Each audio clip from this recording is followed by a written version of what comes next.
so the question was, can you resin over a mirror without ruining the effects? Y'all, I had no idea. But I do now, and I'm about to show you guys how I found out and on what better rock than my Totally Diva rock. Hey, you guys, watch to the end. You're gonna love how this turns out. It is pretty cool. I'll see you then.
Okay, you guys, it's totally done, and I want to hear what you think about this mandala.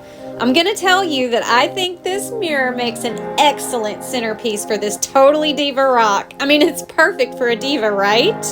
However, there's a couple of things I want to tell you before you guys head off and try this for yourself. Be very careful when you order these mirrors. Mine came packaged in this little baggie. I will not be linking them on my art desk. You'll have to find your own and maybe inquire about how they ship them. These were all bouncing around together. You can see little shards of glass. The backings were scratched off. So out of this whole bag full of mirrors, there might have been about 5 that were flawless. Some that were probably fine. But I don't know. I think we could do better. Okay, next thing is the reflection.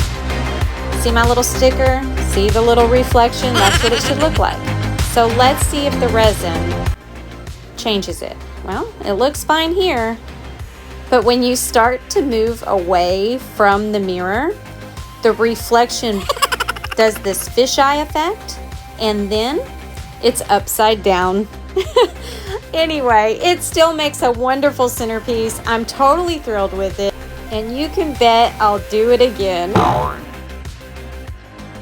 If you guys are wondering what else you can put resin on, check out this video where I put resin over rhinestones, pearls, and glitter, and it is fabulous. Until next time, rock on.